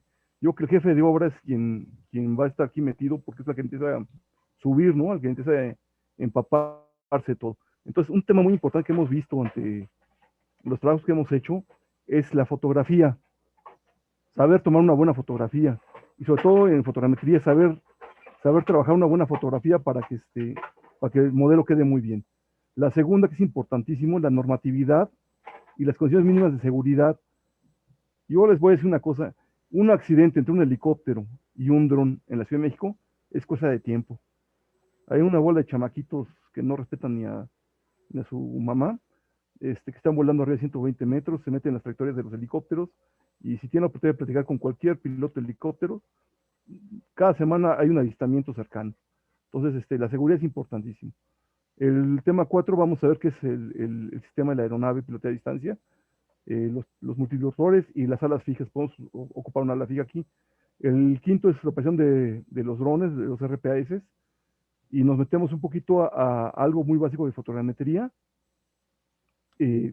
¿Cómo se hacía? Hay que entender cómo se hacía antes para poderlo hacer bien actualmente y sacarle el mayor jugo al equipo, ¿no? La fotogrametría digital con dron, y este tema es importantísimo. ¿Qué productos podemos tener de este trabajo, de este levantamiento, de esta nube de puntos, que es el origen de todo lo que podemos tener aquí, ¿no? Y el tema 8, le pusimos productos de un levantamiento fotogramétrico, pero podría ser pues ya algo de fotointerpretación, no quedarnos nada más en el modelo digital, porque hay mucho que se va a sacar a un modelo levantado con dron. Eso sería básicamente el curso. ¿Quiénes a ver si lo podemos? Aquí está. Es el temario rápidamente. Les voy a comentar. Me estoy aliando con 2 personas con mucha experiencia. Fausto Acuña, que es arquitecto, ha estado en obra mucho tiempo, ahorita es maestro de fotografía y es muy bueno. El segundo es Sergio Sagaón. Sergio Sagaón ha estado volando conmigo hace ya 2, 3 años, y les comento que él iba a hacer un levantamiento fotogramétrico la misma noche del accidente ahí en la obra del metro, en la caída del metro, pues. Entonces, es una persona con mucha experiencia. Él está más enfocado ahorita a los temas de comando de incidencias y la operación de drones en casos de desastres, pero tiene muchas horas de vuelo ya también. Ha estado volando conmigo el puente Canal Nacional y Periférico, vuelos muy complicados que nos han pedido. Y bueno, ese es el planteamiento. Pensamos hacer 2 prácticas, una con vuelo libre y fotografía, y la otra, hacer un pequeño levantamiento con un vuelo, digamos, programado, para poder, con programas de demo, sacar un modelo de esto. Y si las condiciones lo permiten, bueno, a lo mejor levantamos una ala fija únicamente de modo explicativo. Eso sería lo que tenemos. Yo creo que es importante entender que si estamos en obra o en diseño y no estamos empleando drones para lo que se ocupen, aquí es fotogrametría y avance de obra principalmente, pero nos estamos quedando atrás, y muy atrás. Ya es impresionante lo que está haciendo un dron. Ya hay vuelos lidar, hay escáner láser con drones y una serie de sensores mucho más avanzados, ¿no? Entonces, eso es lo que traemos ahorita. Son 11 sesiones divididas en periodos de 2 horas y una de 1 hora, que es la entrega final.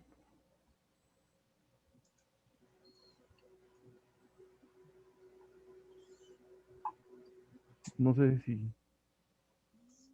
No, pues muy bien, es un curso interesante en algo que pues, cada día más es frecuente, ¿no? En la planeación de las obras, que es la utilización de drones, y de ahí todo lo que se desprende, ¿no? Bueno, nada más nos queda, ¿dónde está Rodolfo? Mauricio, comentar, todos los cursos están publicados, para quien guste información, están publicados en la página de Capit, capit.org.omx. Perfecto. También les comento que el próximo lunes vamos a hacer un diálogo con ingenieros y vamos a lanzar de manera a la membresía del Colegio del Congreso. Entonces, a ver si nos pueden acompañar para que les expliquemos qué vamos a hacer, dadas las condiciones tan inciertas, ¿no?, que perduran en nuestro país y en el mundo, yo diría. Pero al mismo tiempo, pues hay oportunidades de innovación. Entonces, nos vemos el lunes en la mañana en diálogo con ingenieros para hablar del Congreso. Y bueno, le queremos dar a Rodolfo su reconocimiento. Carlos, si lo tienes por ahí, por favor. Y que dice lo siguiente, El Comité de Tecnología del Colegio de Ingenieros Civiles de México otorga el presente reconocimiento al doctor Rodolfo Valles Mattox por su valiosa participación como conferencista con el tema Tecnología Computacional en el Diseño de Proyectos en la sesión virtual de Jueves de Tecnología del día 6 de mayo del 2021. Firma el ingeniero Luis Rojas, presidente del colegio, y un servidor. Rodolfo, muchas gracias. Si me hacen favor todos de prender sus videos para darle su aplauso virtual a Rodolfo, y pues te sugiero que prepares una captura de pantalla para que guardes tu aplauso. Bueno, pues a la 1, a las 2 y a las 3. Oh. Muchas felicidades, Rodolfo, y muchas gracias. Estuvo extraordinaria la conferencia.